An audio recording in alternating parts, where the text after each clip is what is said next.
bienvenida. Somos la Iglesia Cristiana El Redil de Belén, una comunidad de seguidores de Jesús que disfruta el Evangelio de la gracia de Dios y que buscamos aplicarlo cada vez más a nuestra vida, trabajando por anunciar su esperanza y restauración a nuestra ciudad. Bienvenidos. Y antes de dar paso a nuestra reunión, conozcamos un poco de nuestro propósito como iglesia, que es formar seguidores de Jesús. Seguidores de Jesús que conozcan el Evangelio, que amen a Dios, que amen su iglesia, que experimenten su transformación y que vivan para su gloria.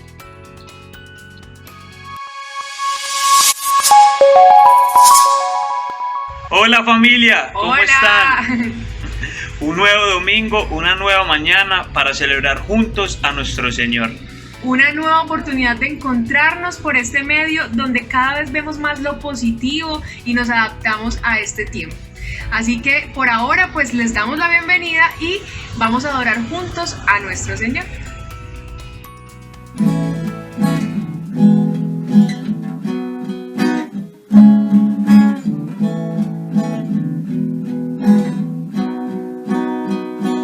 Alma mía, bendice, bendice al Señor, su nombre santo es, como nunca, alma mía, cántale, hoy te adoramos, Rey. Sale el sol, nuevo día es tiempo de adorarte otra vez. No importa el pasado, lo que esté por delante. Quiero cantar hasta que caiga el sol. Alma mía, bendice, bendice al Señor. Su nombre santo es, como nunca, alma mía, cántale, hoy te adoramos, Rey.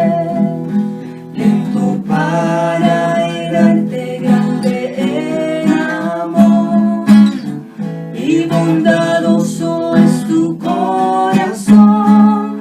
Por todo lo que has hecho, yo sigo cantando. 10,000 razones para alabar.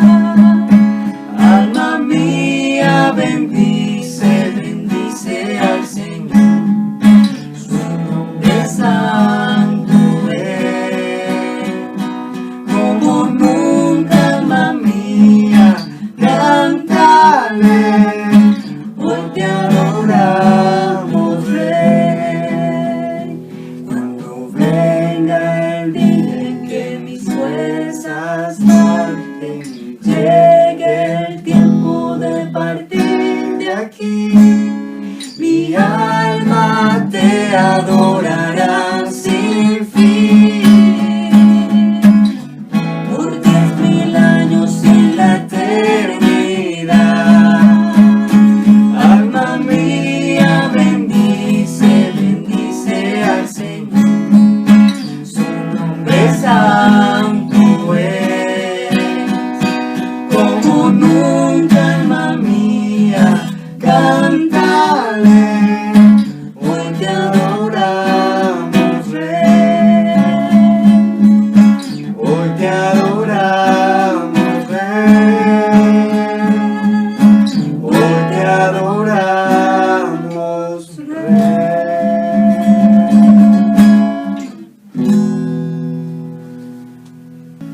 No existen más motivos, Señor. Venimos hoy rendidos a ti. La única razón de nuestra adoración eres tú. Elevamos olor fragante para ti, solo a ti. Sea la gloria, Señor, la alabanza. alabanza y la adoración. Toda rodilla se doble ante el único Rey y Dios. Solo a ti sea la gloria, Señor, la alabanza y la adoración. Que toda lengua confiese que tú eres el Señor. No existen más motivos, Señor, del mismo soy rendidos a ti. La única razón de nuestra adoración eres tú. Elevamos su olor fragante para ti, para ti, solo a ti sea la gloria, Señor, la alabanza y la adoración. Toda rodilla se doble ante el único Rey y Dios. Solo a ti, solo a ti sea la gloria, Señor, la alabanza y la adoración. Que toda lengua confiese que tú eres el Señor. Amén. Alaben a Dios en su santuario, alábenlo por sus obras poderosas, alaben su grandeza sin igual. Alábenlo con panderetas, danzas, alábenlo con instrumentos de cuerda y con flautas. Alábenlo con sonidos de los címbalos, alábenlo con címbalos fuertes y resonantes. La tierra está llena de la misericordia del Señor. Por su palabra fueron hechos los cielos y las aguas del mar. Oh, aclamad al Señor con los instrumentos, aclamad al Señor con júbilo, aclamad al Señor con los instrumentos, cantadle un cántico nuevo. La tierra está llena de la misericordia del Señor. Por su palabra fueron hechos los cielos y las aguas del mar. Oh, aclamar al Señor con los instrumentos, aclamar al Señor con júbilo, aclamar al Señor con los instrumentos, cantarle un cántico nuevo.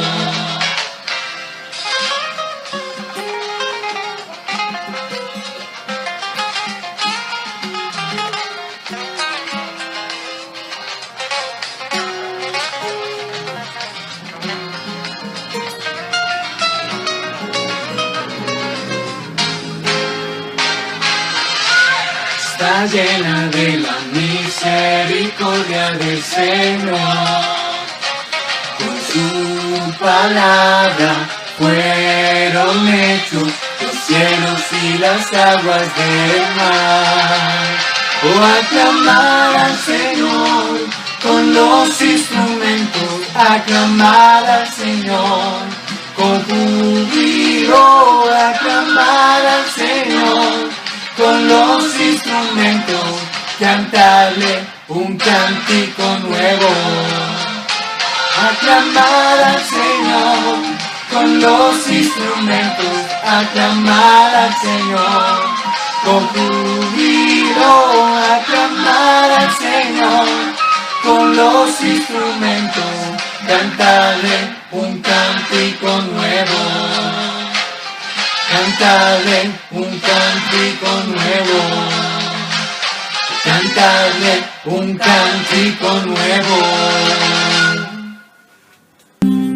Señor, te damos gracias por el regalo de hoy, Señor, el regalo de tu abrazo, de poder congregarnos para alabarte, para honrarte.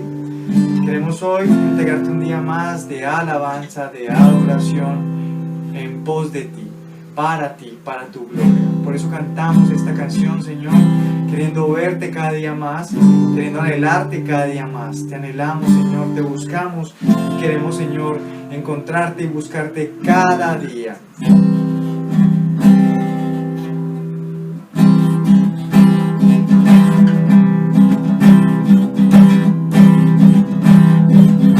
Abre mis ojos, oh Cristo, abre mis ojos, te pido, yo quiero verte, yo quiero verte. Abre mis ojos, te Cristo, abre mis ojos, te pido, yo quiero verte, yo quiero verte y contemplar tu santidad y el resplandor de tu gloria. Derrama tu amor y poder mientras cantamos Santo, Santo. Abre mis ojos, oh Cristo, abre mis ojos, te pido, yo quiero verte, yo quiero verte y contemplar tu santidad y el resplandor de tu gloria. Derrama tu amor y poder mientras cantamos Santo, Santo. Santo, Santo, Santo. Santo, Santo, Santo. Santo, Santo, Santo. Yo quiero verte. Dígale Santo. Santo, Santo, Santo, Santo, Santo, Santo, Santo, Santo, Santo, yo quiero verte. Dígale Santo. Santo, Santo, Santo, Santo, Santo, Santo. Santo, Santo, Santo, yo quiero verte y contemplar tu santidad y el resplandor de tu gloria.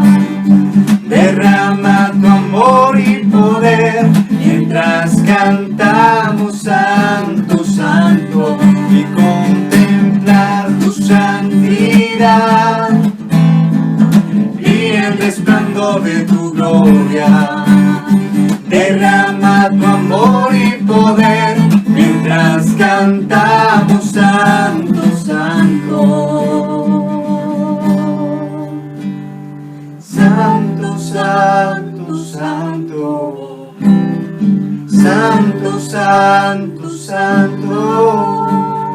Santo, Santo, Santo. Yo quiero verte. Amén. Hola, ¿cómo están? Bueno, el día de hoy vamos a empezar 10 razones bíblicas del por qué damos. Pienso que es importante saber por qué damos. ¿Doy porque simplemente me enseñaron, porque me dijeron que había que dar? ¿O será que hay razones bíblicas del por qué le damos al Señor, por qué ofrendamos? Y la primera razón es damos porque es el propósito de Dios al bendecirnos. José, ¿y esto de dónde sale? Esto sale de 2 Corintios 9:11. Ustedes serán enriquecidos en todo sentido para que en toda ocasión puedan ser generosos y para que por medio de nosotros la generosidad de ustedes resulte en acción de gracias a Dios. Ustedes serán enriquecidos en todo sentido, pero en toda ocasión puedan ser generosos. ¿Para qué? Para que esto glorifique y dé honra al Señor. Mis hermanos, damos porque es el propósito de Dios al bendecirnos.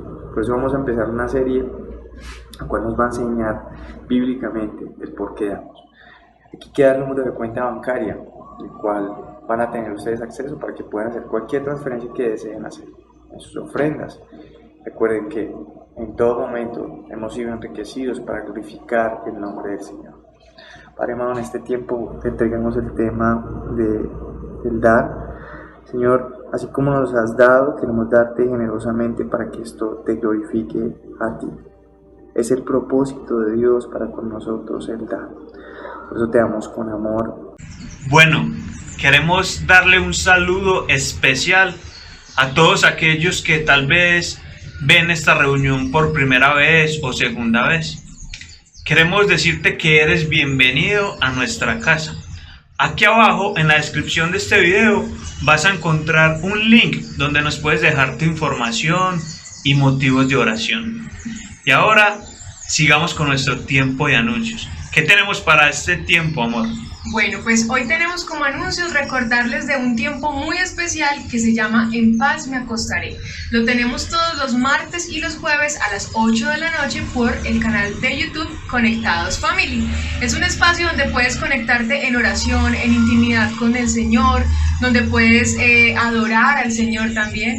Y ese espacio estamos invitando a que lo compartas con otros, a que lo atesores y lo compartas con otros, ya sea a través del link, obviamente suscribiéndote al canal, activando la campanita para que te lleguen las notificaciones y también dejando cualquier duda o comentario a los datos y a los contactos que aparecen ahí en el programa cada martes y jueves. Y aquí abajo en la descripción del video puedes encontrar un link que te va a dirigir a los tiempos que Moni nos decía de los martes y jueves. Así es. Y también más abajito vas a encontrar otro link que te va a dirigir a algunas capacitaciones de los grupos de descubrimiento, donde vamos a aprender cómo dirigir esos grupos. Aquellos grupos donde descubrimos al leer la Biblia qué nos quiere decir Dios. Y estos son dos estrategias que tenemos para nuestro propósito del mes de mayo, que es haz brillar tu luz. Y bueno, queremos decirle que Alicia está por llegar a nuestra comunidad y es por esto que no vamos a ver a Moni por unos días en nuestra iglesia, en nuestras reuniones, porque va a entrar a la licencia de maternidad. Les pedimos como familia que estén orando mucho por nosotros y por la bebé. Y antes de pasar a la predicación, oremos por nuestro pastor. Oremos para que la palabra que Dios le ha regalado pueda llegar a nuestros corazones. Y Señor, te damos muchas gracias por lo que tú has hecho en este tiempo de las predicaciones de Éxodo. Gracias, Señor, porque has hablado en nuestras vidas, has mostrado cuál fue tu propósito al escribir esto y cómo eso hoy nos llega.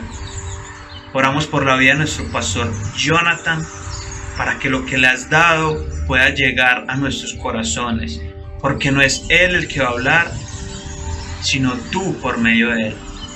Te damos muchas gracias por tu palabra hoy en nuestras vidas. En el nombre de Jesús, amén y amén.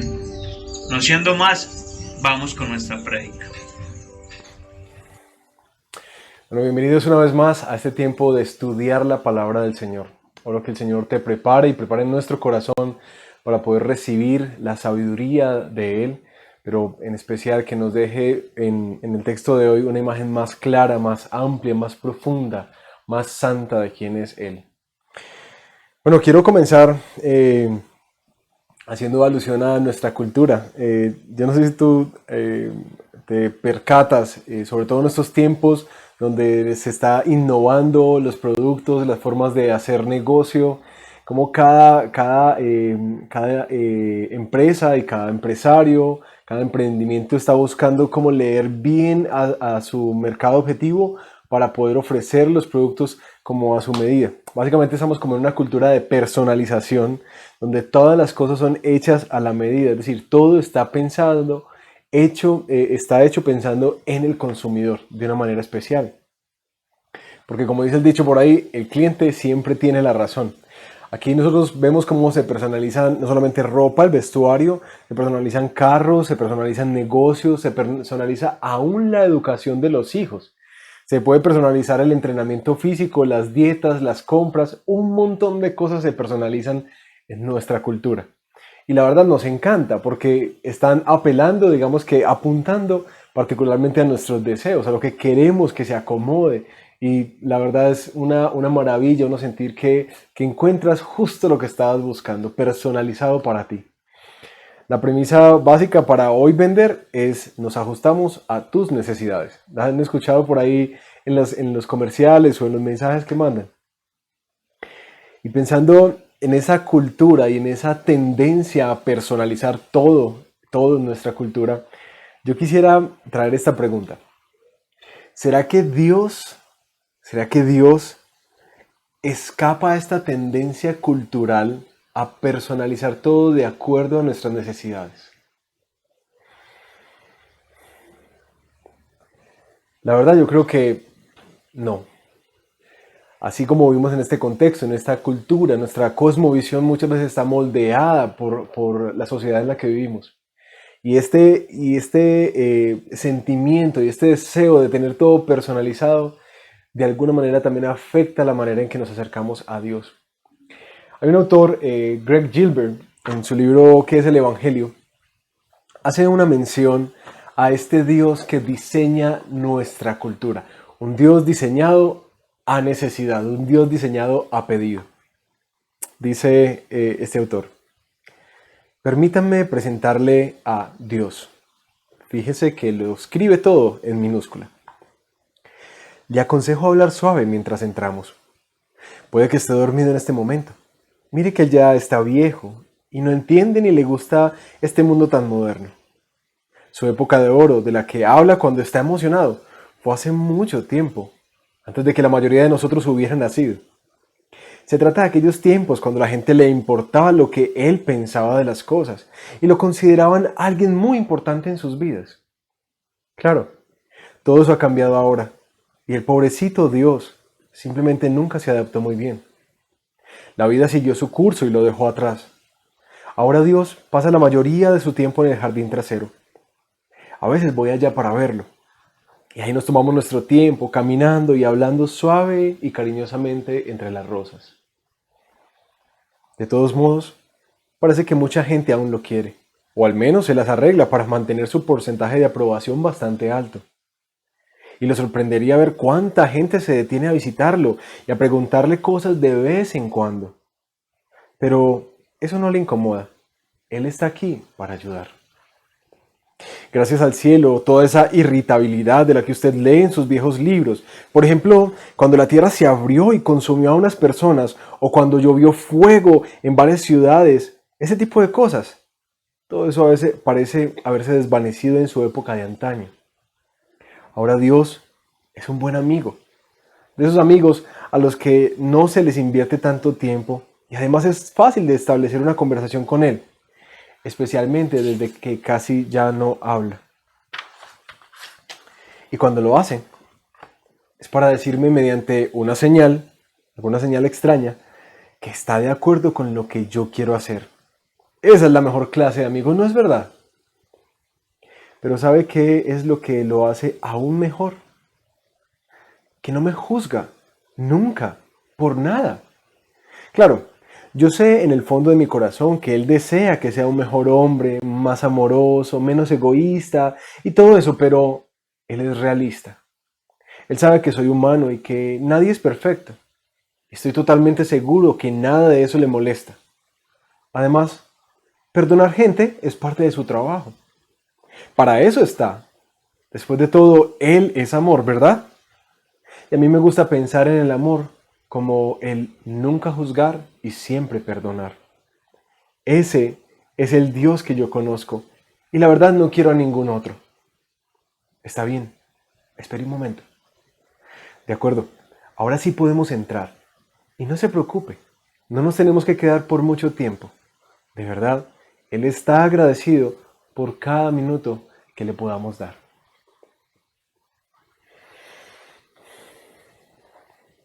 Un Dios manufacturado a nuestra necesidad. ¿No les parece que este autor capturó de una manera magistral el Dios que polula en nuestra cultura y en nuestra sociedad. De hecho, y quiero animarte a pensar, no es de puertas de la iglesia hacia afuera. De hecho, más constante y común de lo que quisiéramos aceptarlo, esta es la imagen que se tiene de Dios adentro de la iglesia. Hoy vamos a ver 4 aprendizajes de un momento de la historia en las que el pueblo de Dios quiso hacer, y de hecho lo hizo, un Dios a su medida. Vamos a ver sus razones y vamos a ver sus consecuencias. Pero antes de que nos metamos en nuestro texto, el cual vamos a leer progresivamente hoy, quiero pedirte que entremos a este tiempo en oración.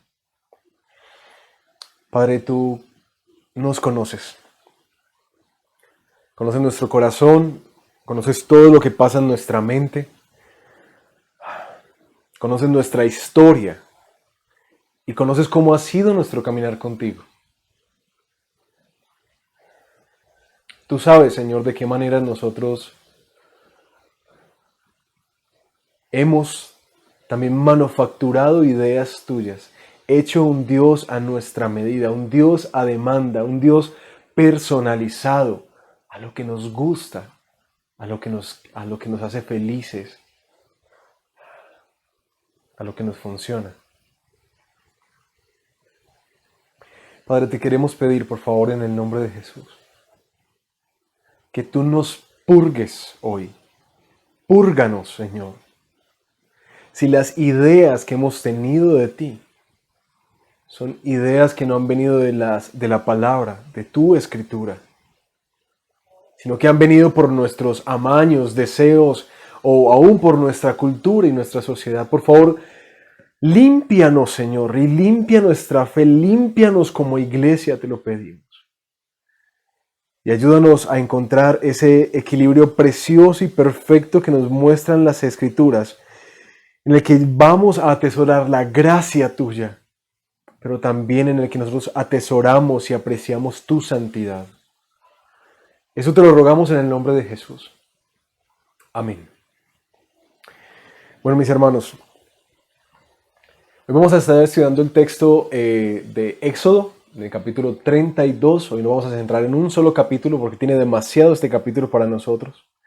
Y quiero hablar algo del contexto, quiero desarrollar los puntos a medida que vamos leyendo, vamos desarrollando los puntos para no perder algunos enfoques particulares del texto. Pero para meternos antes de la lectura en el contexto de nuestro texto, este momento de la historia es el momento en el que Israel está aguardando a que Moisés baje del monte. Durante 40 días Moisés ha estado ahí recibiendo las instrucciones que hemos visto en las semanas pasadas de cómo iba a ser el tabernáculo, las vestiduras, de las normas y leyes de Dios.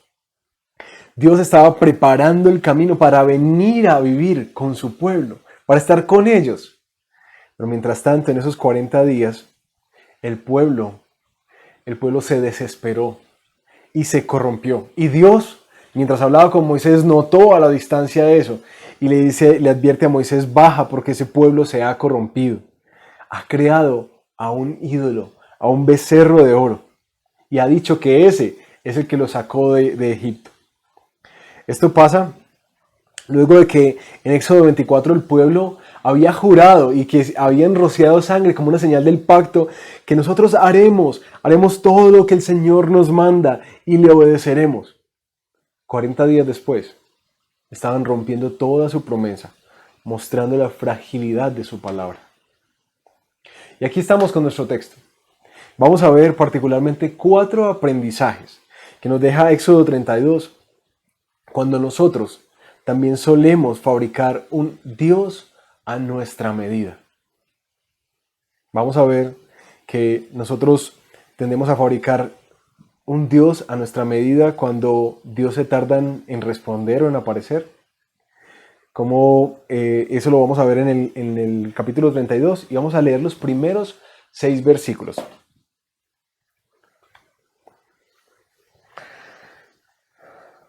Al ver los israelitas que Moisés tardaba en bajar del monte, fueron a reunirse con Aarón y le dijeron: tienes que hacernos dioses que marchen al frente de nosotros.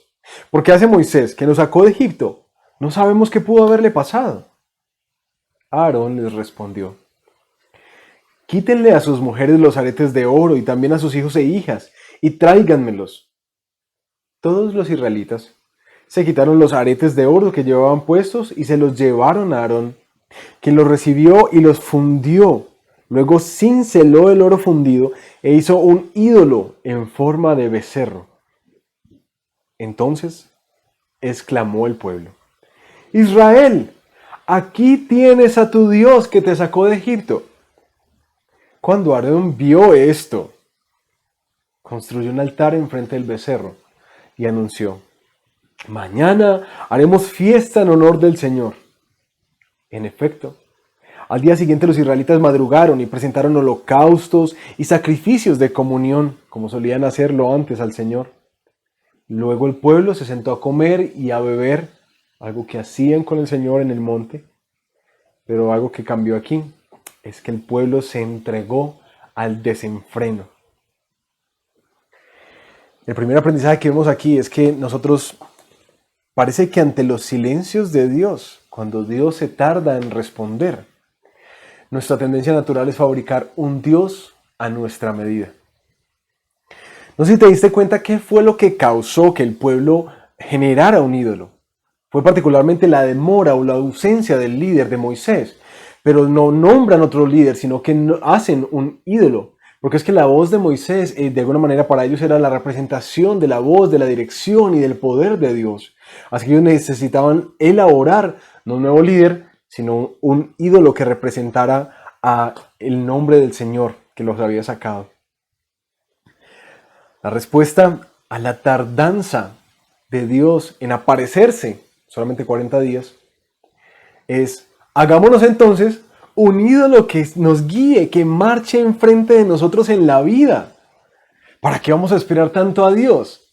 Fabriquemos algo que supla nuestra necesidad ya, algo que sea funcional, un ídolo que de alguna manera nosotros podamos tener aquí y manipular y tener al frente y verlo y tocarlo.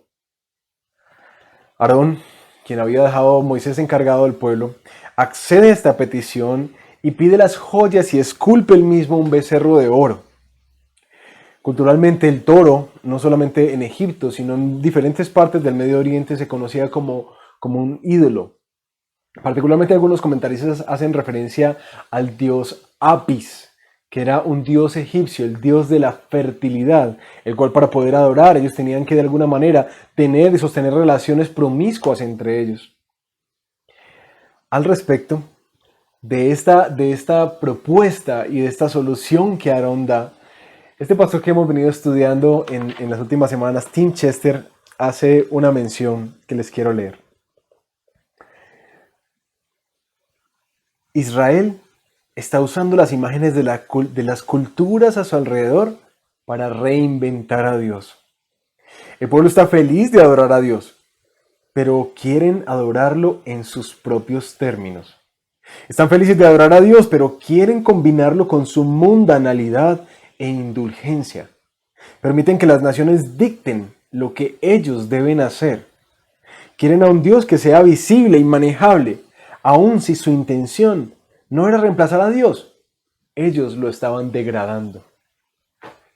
Y aquí está ese gran problema, el gran problema, que Aarón ha accedido a que el pueblo haga un Dios, un ídolo moldeado a sus necesidades, un ídolo manipulable.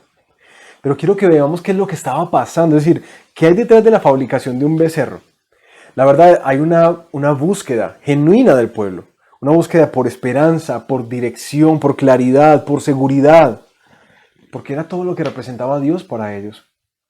Es que fuimos de alguna manera como creados para depender, no solamente para depender, sino para adorar algo. Eso es parte de la forma en la que Dios nos creó. Ellos sentían este vacío, entonces edificaron algo que pudieran adorar. El pueblo ve ese becerro y ellos mismos claman: Israel, aquí tienes a tu Dios, el que te sacó de Egipto. Este es el que te liberó, este es el que te rescató, este es el que te puede defender, este es el que irá delante de ti. Y el pueblo se alegró muchísimo. Ellos no estaban haciendo otro otro ídolo diferente. Aunque hay una discusión entre teólogos acerca de esto, por el plural de Dios o dioses, hay pistas dentro del texto que nos muestran que lo que ellos estaban haciendo era una representación de Jehová, del Dios que los había rescatado de Egipto y que se había manifestado en el monte. No era un nuevo Dios, era el mismo Dios, pero hecho a demanda, hecho a su medida, a las medidas de lo que ellos necesitaban. ¿Te has puesto a pensar qué hacemos cuando Dios se tarda en respondernos? ¿Qué cosas solemos hacer?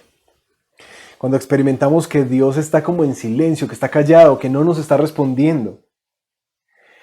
Normalmente nosotros tenemos dos tendencias. Una, a generar nuestras propias ideas acerca de quién es Dios y qué debería estar haciendo. O otra, buscar otro ídolo, un ídolo funcional que nos supla nuestra necesidad. En ambos casos, crearnos ideas de Dios o buscar otros ídolos es la misma forma de idolatría. ¿Tú has identificado los ídolos funcionales a los que sueles correr cuando atraviesas silencios de parte de Dios? Y quiero citarte algunos ejemplos para que lo pensemos. ¿A dónde corres o a qué corres o qué buscas cuando Dios todavía no soluciona el desempleo? Cuando estás atravesando periodos de mucha soledad. Cuando experimentas tristeza en tu corazón, cansancio, como el que estamos experimentando por estos días. ¿Qué buscas para satisfacer tu necesidad cuando te sientes insatisfecho, frustrado, sea por el trabajo, por tu paternidad, por tu matrimonio, por tu aspecto físico? ¿Qué es lo que buscas? ¿Qué buscas cuando te sientes confundido? O cuando te sientes desaprobado. Cualquier cosa que tú pongas enfrente a eso, ese es el ídolo funcional al que solemos correr o al que sueles correr cuando experimentas los silencios de Dios. Pero, ¿qué de esto de manufacturar al mismo Dios, pero a nuestra medida? Yo te quiero mostrar algunos ejemplos con los que me he topado y con los que he luchado, donde he acomodado ante los silencios de Dios, ante las demoras para que Dios haga lo que yo quiero hacer y conteste y solucione mi problema, cómo es que yo manufacturo y casi que elaboro un Dios a mi medida, un Dios a mi medida. Déjame ponerte algunos ejemplos. Ante el desempleo, me fabrico un Dios que me permita la ilegalidad, el fraude y la corrupción. Si estoy experimentando soledad, me fabrica un Dios que no tenga problema con esas relaciones como furtivas, que me dan consuelo, o aún las relaciones de las cuales Él claramente me dice, no te metas con esa persona porque te va a apartar de mí. Pero Señor, es que yo estoy solo y yo creo que Dios quiere esto para mí. En los tiempos de escasez, o en pro de los proyectos que quiero alcanzar, me elaboro un Dios que no me pida nada, que no exija nada ni de mi tiempo, ni de mis recursos, ni de mi esfuerzo. Un Dios que en últimas no me pida ser generoso, sino que porque Él entiende que hay otras prioridades, que tengo más deudas y que tengo sueños por alcanzar y yo no puedo dar, yo no puedo ofrendar, yo no puedo ser generoso con mis hermanos ni con la iglesia. Ante la adversidad que se experimenta en las relaciones o en el matrimonio, me manufacturo un Dios que sabe de alguna manera que yo he hecho lo mejor y que esa persona es muy difícil y que así no se puede. Es más, me manufacturo un Dios que avala y casi que muchas veces he escuchado que me dirige para que yo me divorcie. Por favor. Con la idea de que es que Dios quiere mi felicidad. Él no está de acuerdo con que yo esté triste. Ante la tentación sexual, me fabrico un Dios que comprende que es que esto es una lucha, ¿cierto? Que es una lucha de mi corazón y que de alguna manera esto es una necesidad básica de mi cuerpo. Él hasta me creó así. Entonces, pues Él debe entender. Ante la realidad de congregarse y el mandato de congregarse sin falta, Me hago una idea de Dios, que Él sabe que yo estoy cansado, que esta semana ha sido muy dura, que he trabajado mucho, que hay muchas agendas con los niños, con el colegio, con la universidad. Es más, empiezo a fabricar un Dios así. Él le dijo a la samaritana que uno ya no tenía que ir a ningún lugar a adorar. Entonces ese es el Dios en el que yo creo. Mis hermanos, podría ponerles cientos de ejemplos de las formas en que nosotros manufacturamos a Dios cuando Él no nos responde o cuando experimentamos los silencios y queremos de alguna manera nuestra conveniencia. Y ahí está el gran problema de los ídolos que hacemos, de los falsos dioses hechos a pedido. Esos falsos dioses, como en este pueblo, eran de oro. Eran dioses hermoseados, era un dios hermoseado, era hermoso, pero era un dios de alguna manera que no decía nada. Era el Dios perfecto. Como dice el Salmo 135, ni habla, ni ve, ni oye, ni entiende. Ese es el Dios que yo necesito. Uno que de alguna manera no me esté mirando, ni me esté juzgando, sino que me entienda siempre y no me diga nada, sino más bien como a través de una señal, afirmar lo que yo quiero. En esta fiesta que ellos celebran en honor a Dios, supuestamente a Dios, ellos violan el primero, el segundo, el tercer mandamiento y quizás hasta el séptimo mandamiento. Porque es que este es un Dios mudo. Así se da pie en Israel al sincretismo religioso, esa tendencia de mezclar de todito. Un poco de esto, ¿cierto? Hagamos holocaustos y ofrendas de comunión, pero también un poco de esto, de parranda y de desenfreno. Mis hermanos, ¿no les parece? ¿No les parece que esa es la descripción perfecta de nuestra religiosidad popular? Nosotros somos una cultura bastante religiosa. Vamos a la iglesia, oramos y aún hasta los más santos leemos la Biblia, de vez en cuando un salmito, por ahí me encantan los proverbios, a mí me encantan los salmos.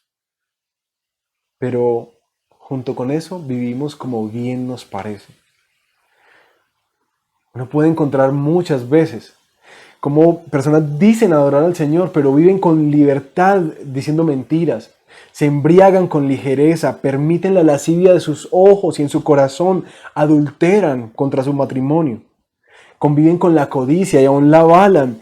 Viven en las relaciones como bien les parece y aún la sexualidad la definen a su propia manera. A lo bueno literalmente lo llamamos malo y a lo malo lo llamamos bueno, pero nosotros adoramos a Dios. Yo soy un hombre y una mujer muy crédula. Yo le creo mucho a Él, yo le oro mucho, yo le pido mucho, pero vivo como a mí me parece.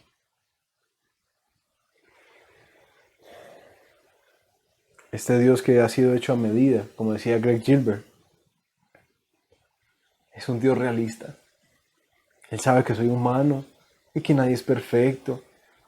Yo estoy totalmente seguro que eso a Él no le molesta. Además, perdonar es parte de su trabajo. Para eso está. Después de todo, ¿qué es el amor? ¿Qué es sino que ese amor? A mí me gusta pensar en el amor como un Dios que nunca juzga y siempre perdona.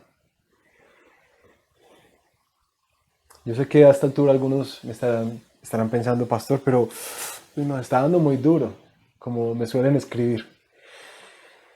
Pero hermanos, la verdad, he preparado este texto con arrepentimiento y dolor en mi corazón al pensar todo el pecado que hemos permitido dentro de nuestra vida, dentro de nuestra iglesia, dentro de nuestro liderazgo, por las ideas erráticas que tenemos de Dios, por ese Dios que hemos manufacturado a nuestro antojo.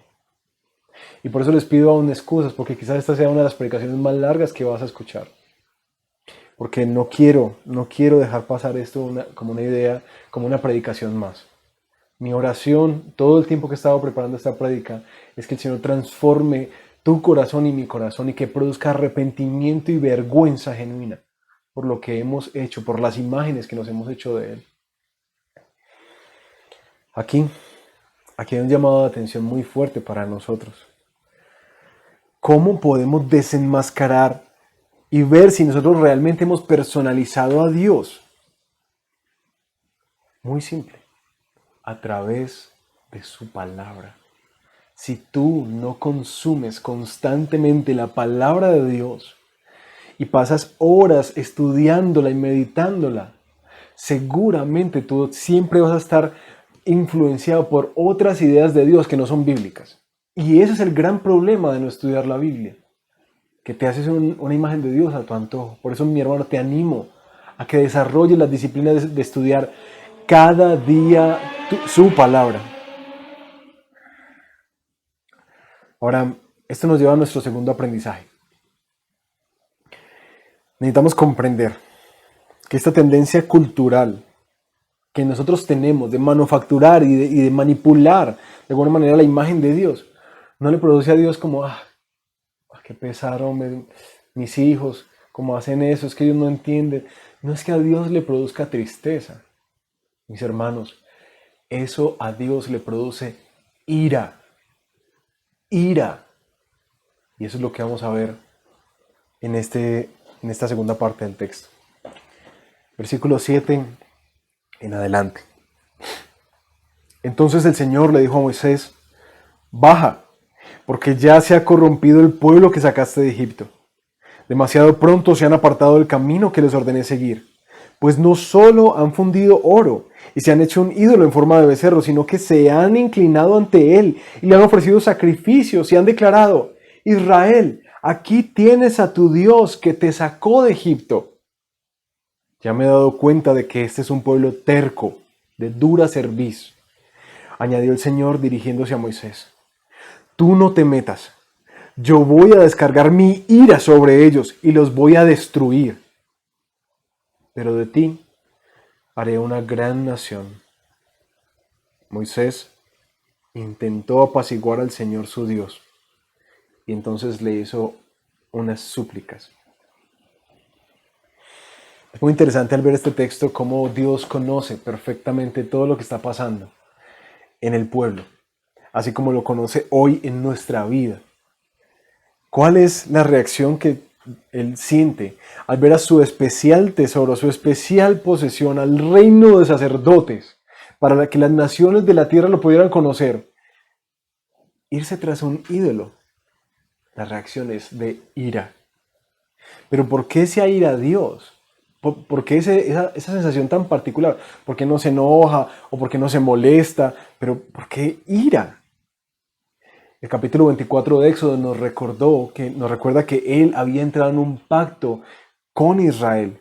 Y ahora, tan solo a unos días de haber firmado ese pacto, ellos están siendo infieles con un ídolo que acaban de fabricar.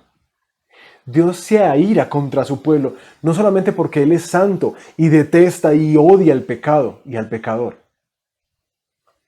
sino porque la ira es el sentimiento que siente un esposo cuando ve la infidelidad de su esposa, porque la ama. La ira de Dios no es solamente una ira justa, sino que también es una ira que sale del dolor de haber entregado todo en amor a un pueblo que no le corresponde, sino que le responde con infidelidad. Nosotros, mis hermanos, nos debatimos culturalmente entre dos polos, entre dos ideas grandes de Dios. La idea de un Dios de gracia, ¿cierto? Un Dios que comprende, que perdona, que tolera, que aguanta, que entiende, que es flexible en sus demandas. Y la otra idea es la idea de un Dios de justicia, que es un juez castigador, implacable, irascible, a quien hay que apaciguar constantemente en su ira. Nosotros, culturalmente, tratamos de juntar estas dos ideas, de que Dios es un Dios de gracia que perdona, pero que Dios también es un Dios justo y un juez. Y la forma en que en la religiosidad popular lo hemos hecho es con este dicho: el que peca y reza, empata. Pero la verdad, esta forma de vivir la vida, que es más común de lo que quisiéramos admitirlo, desvirtúa ambas características del carácter de Dios. Nosotros corremos siempre como dos riesgos en nuestra fe a la hora de acercarnos a Dios. Uno es que tú minimices su santidad y empieces a pensar como que, ay no, pero Dios es como bonachón, Él entiende, y eso te lleva a ser laxo con el pecado y a no experimentar realmente transformación, el proceso de santificación en tu vida, a pecar muchas veces con libertad. Pero si tú minimizas, el otro riesgo es minimizar la gracia. Y eso es otro riesgo porque te puedes llevar a experimentar la esclavitud de la religiosidad, a vivir con culpa, con falta de gozo y especialmente como con una falta de amor genuino y un deseo por Dios. Porque se vuelve algo religioso y duro si tú no disfrutas de la gracia de Dios y lo ves como un juez justiciero. Me encanta este texto que nos muestra de una manera perfecta el equilibrio entre estas dos realidades de Dios, que Dios es justo y es santo, pero también es misericordioso, compasivo y lleno de gracia. Valdría la pena que nos preguntáramos, ¿cuál de estas dos imágenes de Dios tenemos más en nuestra cotidianidad cuando nos acercamos a Él? ¿Y cómo lo podemos saber? Y quiero darte algunas pautas para que lo evalúes. Si tú no estás experimentando transformación, santidad en tu vida, si tú sigues estancado en los mismos problemas de carácter, en los mismos problemas relacionales, si has hecho como algunas concesiones a actitudes y prácticas pecaminosas en tu vida, quizás esto es una evidencia de que tú necesites comprender mejor la santidad de Dios.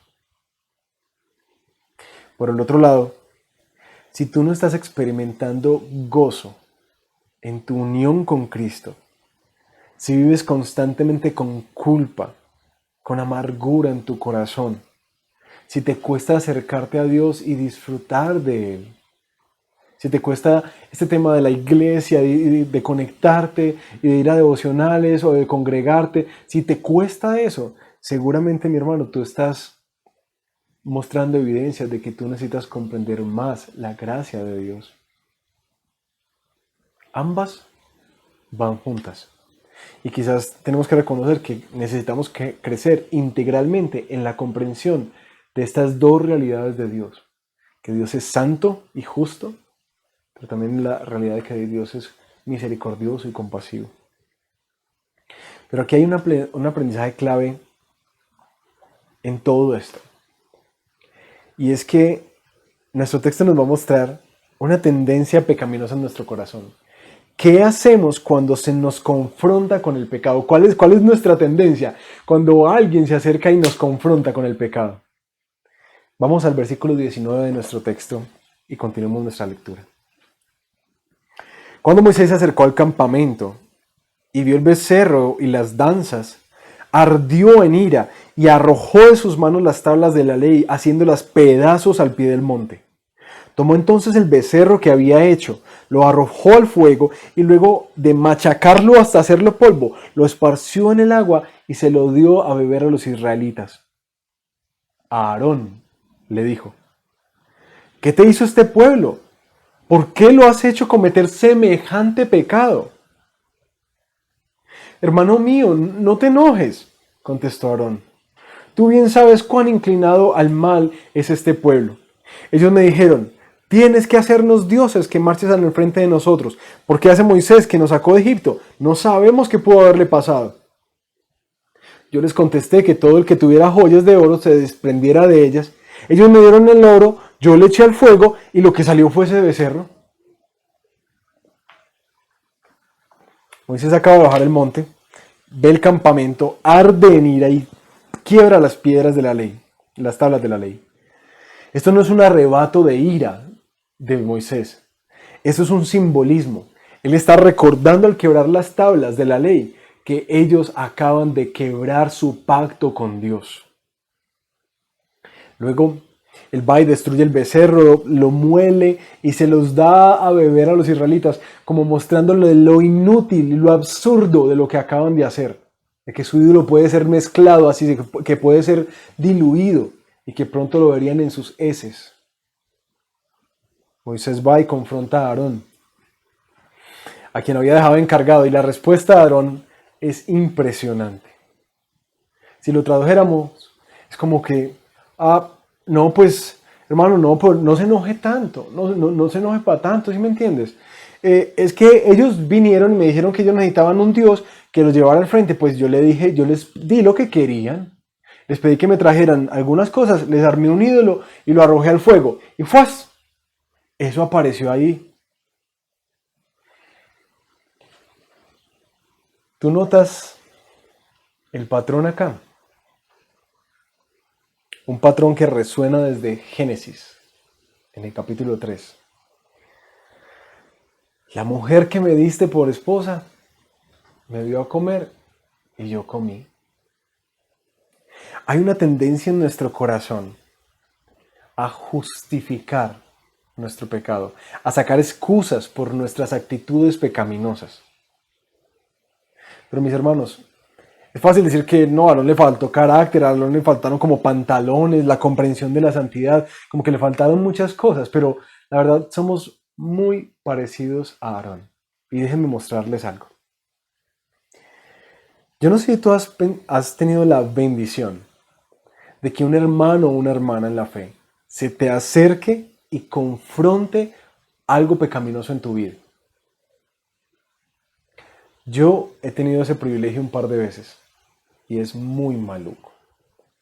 ¿Saben que he identificado siempre en cada una de ellas mi tendencia a justificarme? No, pero es que mira que, no, y es que sí, pero es que no me estás entendiendo. Y es tan difícil llegar al arrepentimiento, algo que se brilla por su ausencia en Aarón. No hay arrepentimiento aquí, solo excusas. Cuando alguien te confronta, si has tenido esa oportunidad y esa bendición, cuando alguien te confronta con tu pecado, ¿qué sueles hacer? De las muchas cosas que solemos hacer, es justificar nuestras actitudes y comportamientos pecaminosos. ¿Saben por qué? Por las circunstancias. Como diría el dicho, la oportunidad hace al ladrón. Y déjenme ponerle algunos ejemplos de cómo nos justificamos. No, pastor, es que todo el mundo lo hacía, pues y entonces, no, yo también. No, es que en estos tiempos, esto es moderno, esto es muy difícil, ¿no? Eso es muy normal, ¿sí me entiendes? Es normal que pasen esas cosas. En los negocios. Es que la cosa es que si uno no lo hace de esa manera y uno no se mete en esas estructuras, uno no gana, ¿sí me entiendes? Uno no vende, uno no sale adelante. En este gremio eso se necesita. En las relaciones. No, es que yo me sentía mal, estaba solo, estaba sola, me sentía muy triste y estaba orando, pero nada, como con este vacío en mi corazón. Y bueno, él llegó y ella llegó y fue muy gentil conmigo y una cosa llegó a otra y luego, y entonces, bueno.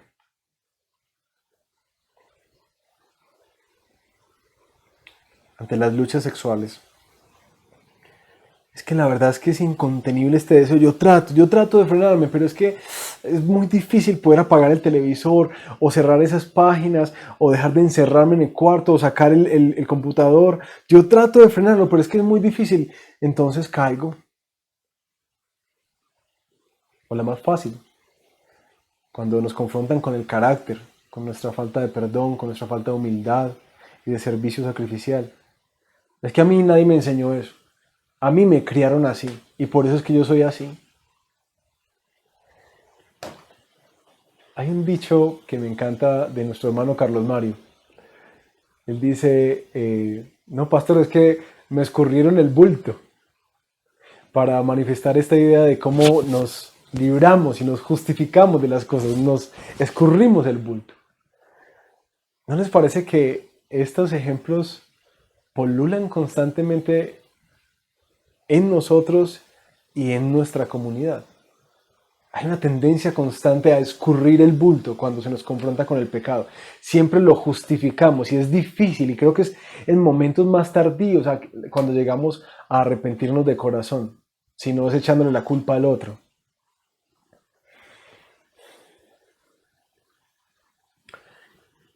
Antes de avanzar, yo quisiera preguntarte, ¿cuáles son las excusas?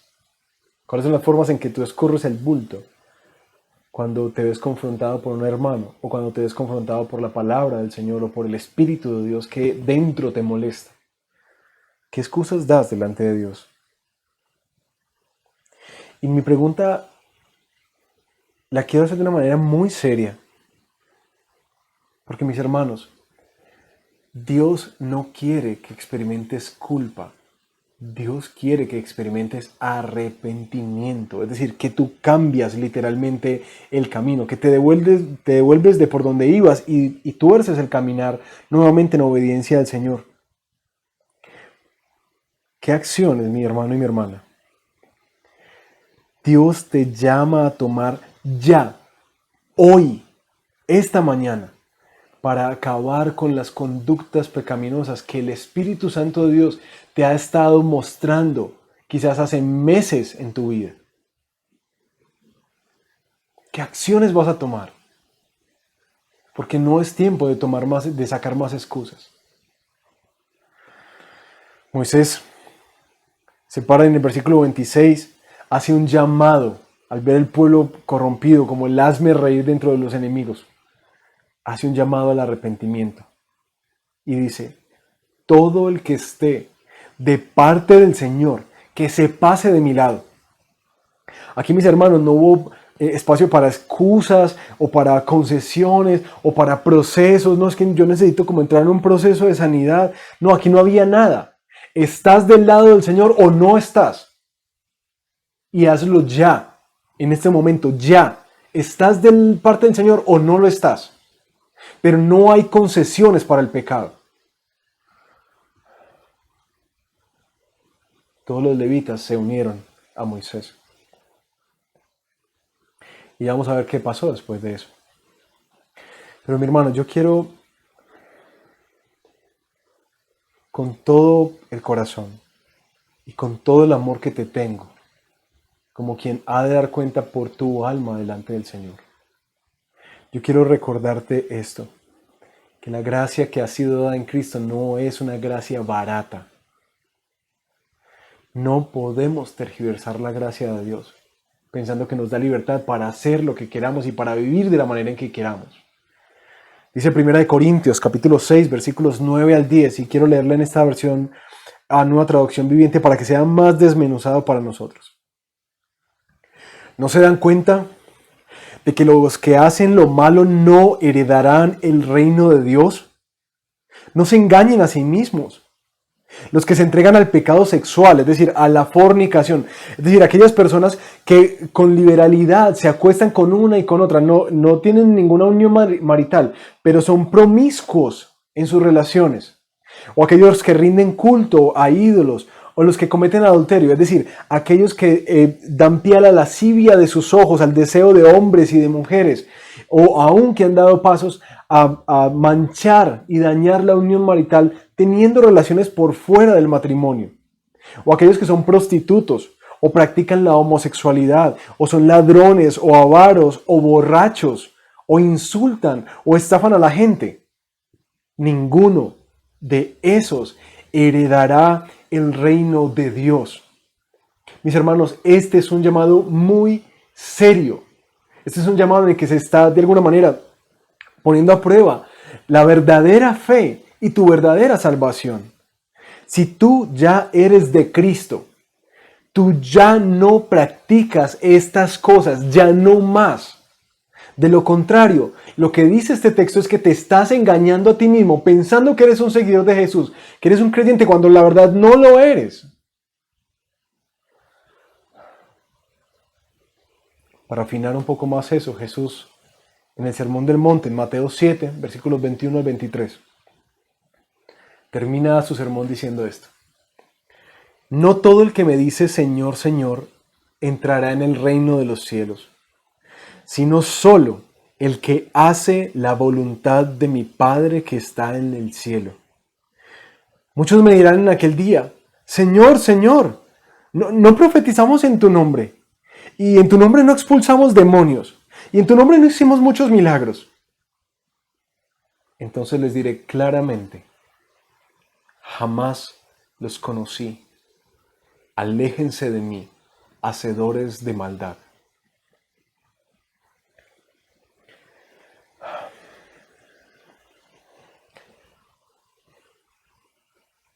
Hermano, esto es serio. La santidad de Dios es algo muy serio. Y yo quiero animarte a ti si eres un líder de nuestra comunidad, si tú estás a cargo de otros, los discipulas, los acompañas, aun si tú eres un miembro de la iglesia que ha entendido su responsabilidad de intervenir en la vida de los hermanos para la santificación y para el crecimiento y madurez cristiana. Yo quisiera hacerte este llamado, hermanos. Cuidémonos de hacer concesiones con el pecado en nuestra vida y en la vida de nuestros hermanos por temor a la confrontación. Yo sé que nosotros necesitamos procesos, pero por favor no permitamos que los procesos que llevamos se vuelvan lugares donde se perpetúa y se cultiva el pecado. El pecado hay que cortarlo ya, de una vez.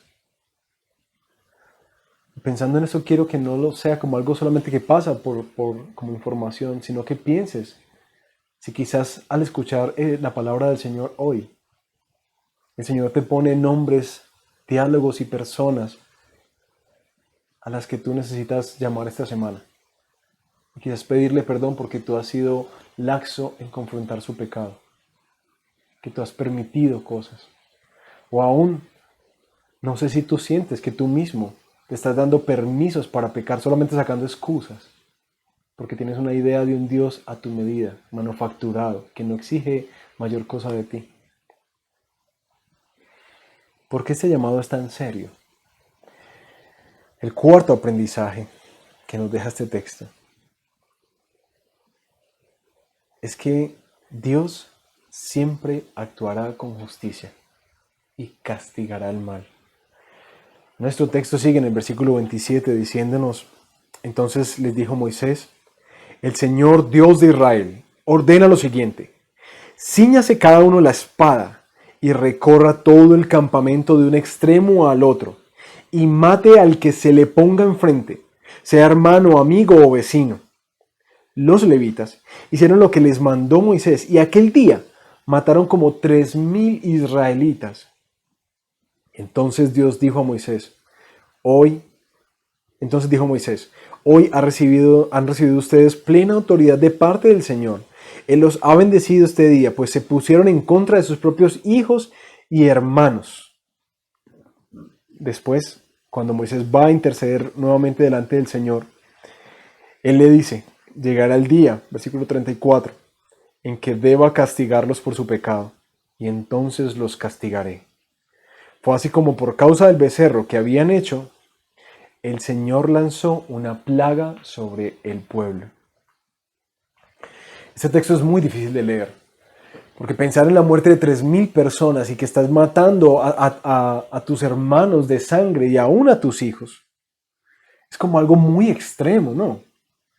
En una cultura como la nuestra es como, uy, pero ¿qué es eso tan feo? ¿Por qué Dios actúa así? Mis hermanos, gracias al Señor que en su palabra nos deja estos registros, porque esto nos está recordando lo grave que es el pecado. Que el pecado siempre trae muerte, no solamente a nuestra vida, sino que será juzgado con muerte. Lo dice desde Génesis hasta el Apocalipsis. Seguramente los cuerpos tendidos de esas 3,000 personas a lo largo del campamento fueron una marca en la mente de Israel para recordar la seriedad del llamado a la santidad que Dios hace. Dios no hace concesiones con el pecado, así que ni tú ni yo deberíamos hacerlo tampoco. Quizás hoy, mis hermanos, nosotros no experimentemos esta seriedad de que tenemos que ir a matar a nuestros hermanos. Algunos movimientos musulmanes han hecho barbaridades en nombre de esto.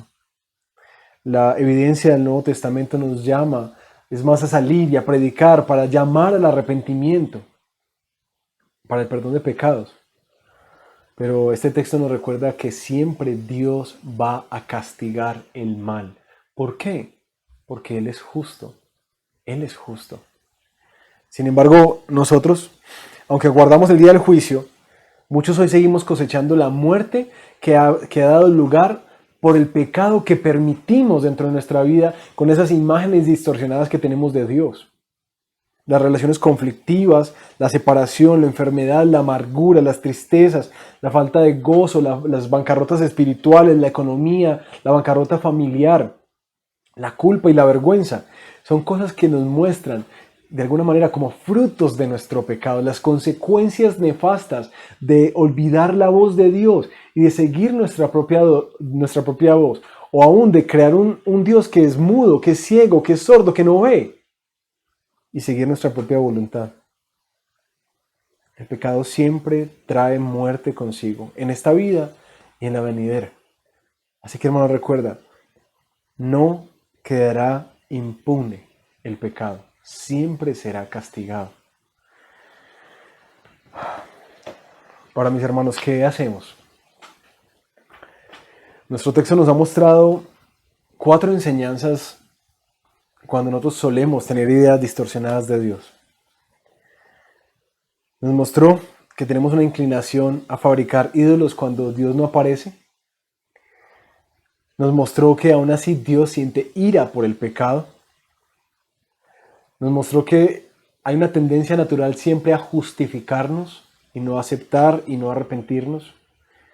Y por último, que a pesar de todas estas luchas y que sean tendencias, Dios juzgará el pecado con muerte. Si vemos esto, digamos que básicamente nos deja la idea de que no hay esperanza para nosotros. Porque creo que en todas las listas que hemos dicho, lo único que estamos viendo es que nosotros somos así. Y espero que tú no te engañes pensando de, no, yo sí tengo la idea correcta de Dios. Te digo, todos tenemos algunas ideas viciadas de Dios que necesitan ser depuradas, purgadas por las Escrituras. Cuando vemos textos como estos, tan duros, que nos muestran esa santidad de Dios, el Dios a quien seguimos y a quien decimos servir, al mismo tiempo se nos muestra nuestra desgracia y nuestro pecado. Pero mis hermanos, esto se convierte siempre en el escenario perfecto para comprender por qué es que el Evangelio de Cristo es la mejor noticia que podamos recibir en la vida. Algunos decían que las buenas noticias siempre vienen después de las malas noticias. El Evangelio solamente va a ser algo precioso y dulce si tú te sientes completamente perdido, podrido. Así que ahora yo siento que estamos en un punto donde podemos comprender dónde está el Evangelio en este texto. Como ustedes ven, Éxodo siempre nos ha estado apuntando como una historia más grande, básicamente un Salvador más grande. Gran proporción de Éxodo 32, que no lo podemos leer por tiempo, muestra la intercesión de Moisés delante de Dios. En el primer momento, cuando Dios le señala al pueblo y le dice que lo va a destruir, y en el segundo momento, después de que ejecuta el juicio con los levitas, vuelve a interceder por el pueblo. Ante la amenaza de la destrucción de Dios, yo quiero que veamos algunas marcas de Moisés como intercesor. Moisés es este hombre que se para en la brecha e intenta apaciguar la ira de Dios contra un pueblo que realmente se lo merece, un pueblo pecador. Moisés rehúsa la bendición de ser el protagonista de un nuevo linaje, de una nueva gran nación, porque ama a Dios, pero también ama a su pueblo. Moisés siente un celo santo porque el nombre de Dios sea glorificado, y en base a eso es que le pide, por favor, no los destruyas, porque no quiero que tu nombre se manche. Moisés intercede porque conoce la misericordia de Dios. Ya todo ese camino del desierto le ha mostrado que Él es lento para la ira y grande en compasión y misericordia. Moisés baja del monte y siente ira también, y en su enojo rompe las tablas y ejecuta un juicio a través de los levitas sobre el pueblo, pero luego va e intercede para que la misericordia de Dios venga sobre ellos.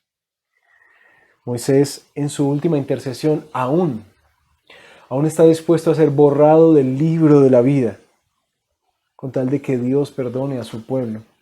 Él se pone en su lugar y está dispuesto a asumir un castigo que no merece, que él no cometió. Si tú ves, Moisés es un gran hombre y un gran intercesor. Por eso se exalta tanto en todas las escrituras su rol como profeta de Dios. Pero por bonita que se vea su mediación, Moisés no podía hacer propiciación, él no se podía presentar como el sacrificio por el pecado de ellos, porque él mismo era un pecador. ¿Recuerdan que aún se le prohibió entrar a la tierra prometida a causa de su pecado por no santificar el nombre del Señor? Entonces, cuando leemos estas historias, ¿a quién nos apunta esto? ¿A quién nos hace como eco? Mis hermanos, creo que la respuesta es más que obvia. Moisés nos está dando una ventana que nos muestra particularmente lo importante del rol intercesor de Jesús a nuestro favor. Jesús viene a rescatar lo que se había perdido, a los pecadores, y se pone en la brecha entre Dios y los pecadores. Dice Filipenses que Él no considera ser igual a Dios como algo a que aferrarse. Él rehúsa su propia gloria para que nosotros podamos recibir su gloria. Jesús se para en la brecha entre la ira por el pecado para que nosotros podamos recibir la compasión y el perdón de Dios. Aunque Jesús mismo siente ira como Moisés cuando bajó del monte por el pecado, Él no quiebra las tablas de la ley que nos acusaban, no, Él antes las cumple por nosotros, para nuestro rescate. Permite que lo que sea quebrado sea su cuerpo, para que nosotros tengamos acceso a la presencia de Dios, como lo hemos visto en el libro de los Hebreos. Él mismo se hace pecado para que en Él nosotros experimentemos la justicia de Dios. Es decir, que tú y yo seamos no solamente perdonados, sino declarados sin mancha, justos delante del Padre. Literalmente Jesús se sometió a ser borrado del libro de la vida. Se sometió a que el Padre lo abandonara, para que nuestros nombres pudieran estar escritos para siempre, por su gracia, y nosotros tuviéramos acceso a Él. Dice el libro de los Hebreos en el capítulo 7, que tenemos un sumo sacerdote que vive para siempre, para interceder por nosotros. La labor de Jesús no ha terminado. Él sigue intercediendo por pecadores como nosotros. Por eso lanza este enorme grito Hebreos capítulo 10, capítulo 9, cuando nos dice: acérquense confiadamente al trono de la gracia para que hallen misericordia y reciban gracia que los ayude en el momento que más lo necesitan. Cristo nos recuerda que hay una oferta de gracia para nosotros. Pero mis hermanos, para terminar, ustedes saben que siempre quiero dejarlos con las buenas noticias del Evangelio, con lo que ya ha sido hecho por nosotros en Jesús, para el perdón de nuestros pecados, para la transformación, para la libertad de nuestras cadenas y para ser recibidos como hijos amados delante de su presencia. Pero hoy no solamente quiero dejarte con las buenas noticias del Evangelio, sino que particularmente quiero dejarte con las advertencias del Evangelio. Dice la carta a los Hebreos en el capítulo 10, desde el versículo 26 en adelante: si después de recibir el conocimiento de la verdad, pecamos obstinadamente, ya no hay sacrificio por los pecados. Solo queda una terrible expectativa de juicio, el fuego ardiente que ha de devorar a los enemigos de Dios. Cualquiera que rechazaba la ley de Moisés moría irremediablemente por el testimonio de 2 o 3 testigos. ¿Cuánto mayor castigo piensan ustedes que merece el que ha pisoteado al Hijo de Dios, que ha profanado la sangre del pacto por la cual había sido santificado y que ha insultado al Espíritu de la gracia? Pues conocemos al que dijo: mía es la venganza, yo pagaré. Y también el Señor juzgará a su pueblo. Terrible cosa es caer en manos del Dios vivo. Versículo 35. Así que no pierdan la confianza, porque ésta será grandemente recompensada. Ustedes, mis hermanos, necesitan perseverar para que después de haber cumplido la voluntad de Dios, reciban lo que Él ha prometido. Pues dentro de muy poco tiempo, el que ha de venir vendrá y no tardará. Pero mi justo vivirá por la fe, y si se vuelve atrás, no será de mi agrado. Pero nosotros no somos de los que se vuelven atrás y acaban por perderse, sino de los que tienen fe y preservan su vida.